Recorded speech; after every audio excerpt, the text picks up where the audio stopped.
तीसरी पीढ़ी, what do you mean? मतलब और कोई नहीं है क्या जिसके जो सपने देखे विधायक बनने के कांग्रेस में भी? और डबल इंजन की सरकार का फ़ायदा उठाने के लिए कांग्रेस का व्यक्ति अगर चला भी गया जीत के तो क्या करेगा? सब बड़ा परिवार हो जाता, थोड़ा मतभेद आपस में हो जाता है। आपने लोकसभा में भेज दिया, मैं दावे के साथ कह सकती हूँ कि किसी योजना का 5 पैसा अगर आ जाए तो आप मुझे बता दें। नमस्कार, मैं अजय कुमार, आप देख रहे हैं बोल हिंदुस्तान के उपचुनाव को लेकर चुनावी यात्रा जारी। अब की बार जो हमारे साथ उपचुनावों को लेकर चर्चा करने के लिए खास मेहमान हैं, वो झुंझुनू से पूर्व सांसद रह चुकी हैं, विधानसभा में भाजपा के प्रत्याशी रह चुके हैं। और क्या अब की बार झुंझुनू जो पूरी टीम एक साथ लगी हुई है, क्या झुंझुनू में ओला परिवार की सीट पर सेंध लगा पाएगी? यही जानने की हम कोशिश करेंगे। मैडम, बोल हिंदुस्तान में आपका सबसे पहले स्वागत है। धन्यवाद आपका। पूरी टीम, भाजपा की टीम, पूरे जिले की टीम लगी हुई है। क्या अब की बार ठान लिया है कि राज्य के साथ झुंझुनू की टीम को लेके जाना? निश्चित तौर पे भारतीय जनता पार्टी यहाँ से उपचुनाव झुंझुनू में जीतने वाली है। कैसे, क्या समीकरण देखते हैं, क्या आंकड़े रखते हैं? आप सियासत के जानकार हैं, सियासत में लंबे अरसे से आप रहे हैं, कैसे देखते हैं? क्योंकि जब भी कांग्रेस मानती है, जब भी अपनी सीट की गिनती करती है, तो झुंझुनू को सबसे पहले लिखने वाली सीट मानती है कि झुंझुनू की सीट कांग्रेस की पक्की है। देखिए, झुंझुनू के लोग बड़े समझदार हैं, पढ़े लिखे लोग हैं, बुद्धिमान लोग हैं और वंश परंपरागत तो प्रजातंत्र में ये भावनाएं चलती नहीं है। तीसरी पीढ़ी, व्हाट डू यू मीन? मतलब और कोई नहीं है क्या जिसके जो सपने देखे विधायक बनने के कांग्रेस में भी? क्या उन लोगों को कभी अवसर नहीं मिलेगा? ये तीसरी पीढ़ी है पर चौथी आ जाएगी, यानी किसी की बपौती है क्या प्रजातंत्र में? बीजेपी भी तो यही कर रही है, एक बार बबलू को टिकट दे रही है, एक बार राजेंद्र भामू को टिकट दे रही है। वंशवाद की बात कर रही हूँ। ऐसे तो कार्यकर्ताओं को उनके यहाँ भी किसी को मिल जाती, कोई बात नहीं थी, पर पिता के बाद पुत्र और पुत्र के बाद उसका पुत्र, तो ये कोई राजतंत्र थोड़ी है। लोकतंत्र में तो टिकट बदलना तो दूसरी बात है। किसी भी कार्यकर्ता को पार्टी जिसको उचित समझती है टिकट बदल देती है, वो इशू नहीं है।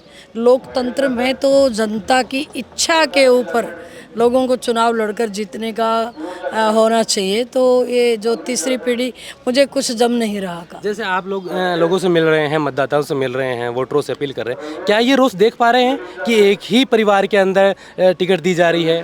परिवार से बाहर निकालने की कोशिश अगर कोई कर भी रहे हैं तो उन्हें दरकिनार किया जा रहा है। जैसे मुस्लिम महापंचायत में ये मामला उठा था कि अब की बार मुस्लिमों को टिकट देनी चाहिए, उपचुनाव में कुछ खास असर पड़ने वाला नहीं है। निश्चित तौर पे, क्योंकि सरकार इस सीट से ना बदल रही है और न गिर रही है, न बन रही है।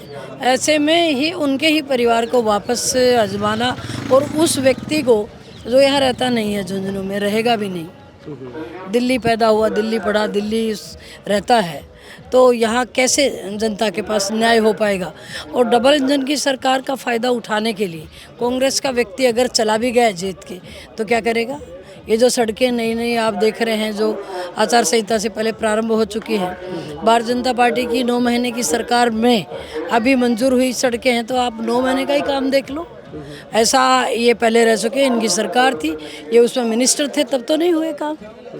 तो काम करने वाला आपका प्रबल सशक्त आदमी चाहिए। अभी आपने लोकसभा में भेज दिया, मैं दावे के साथ कह सकती हूँ कि किसी योजना का 5 पैसा अगर आ जाए तो आप मुझे बता दें। मैडम, आप सियासत में लंबे अरसे से रहे हैं, लेकिन सियासत के साथ साथ आप शिक्षा से भी जुड़े हुए हैं।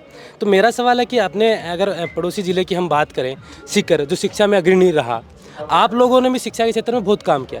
क्या वजह मानते हैं कि झुंझुनू जिला, जो हेडक्वार्टर की सीट कांग्रेस के पास लंबे अरसे से थी, शिक्षा के क्षेत्र में बेहतरीन काम हो सकते थे, बड़ी बड़ी यूनिवर्सिटी यहाँ आ सकती थी, कॉलेज आ सकती थी, क्या वजह मानते हैं? आप सैनिक स्कूल को एक सामान्य सीनियर सेकेंडरी स्कूल मान रहे हैं, जबकि ऐसा नहीं। सैनिक स्कूल अपने आप में एक बहुत बड़ा संस्थान है, और राजस्थान में चित्तौड़गढ़ में एक सैनिक स्कूल होने के बावजूद, जब मैं लोकसभा मेंबर थी तब ये सैनिक स्कूल का बिल्डिंग बनकर तैयार हो गई थी। इसके ऊपर पत्थर आप देख सकते हैं। आदरणीय मोदी जी ने ये झुंझुनू के ज़िले के शहीदों को और सैनिकों के परिवारों को ये सौगात दिया। और आज़ादी से लेकर 2014 से पहले एक भी नेशनल हाईवे इस ज़िले में नहीं था। 5 नेशनल हाईवे उस समय, मेरे समय मंजूर हुए।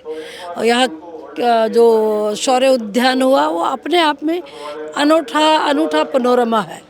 तो ऐसे अनेक ऐसे कार्य हुए। शिक्षा के क्षेत्र में भी कौन सा काम नहीं हुआ? मेडिकल कॉलेज भी हुआ है, नर्सिंग कॉलेज भी हमारे यहाँ हुआ है। लेकिन फिर भी अगर राजस्थान में बात करें तो कोटा और सीकर शिक्षा के नाम पे 2 ही। देखिए, वो जिनका नाम आप ले रहे हो वो कोचिंग है।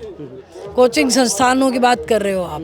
कोचिंग संस्थान तो प्राइवेट लोगों ने कोचिंग संस्थान शुरू कर रखे हैं। वो सने इधर कोटा से इधर शिफ्ट हो गया, कल को झुंझुनू शिफ्ट हो जाएगा। वो पहचान तो जिले को दिलाते ही हैं मैम। देखिए ऐसा नहीं है।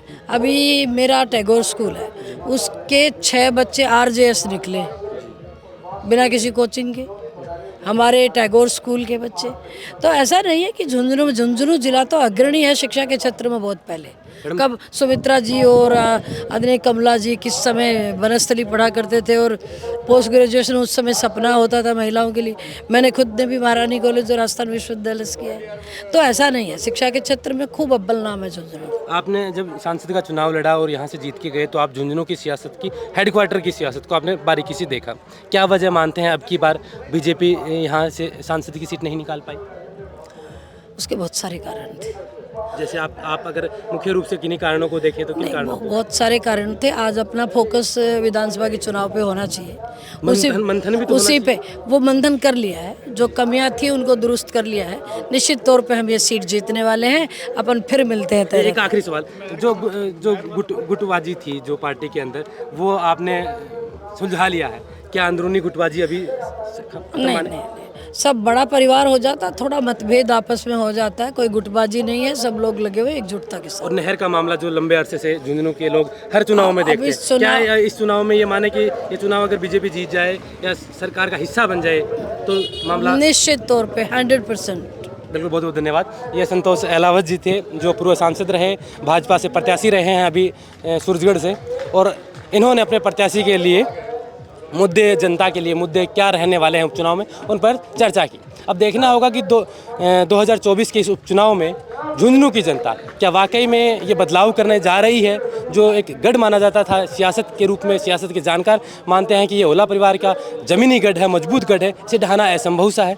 लेकिन अब की बार क्या ये माहौल होता है, ये तो 13 नवंबर को जिस दिन मतदान होगा उसी दिन पता चलेगा। आप देख रहे थे बोल हिंदुस्तान, मैं अजय कुमार, नमस्कार।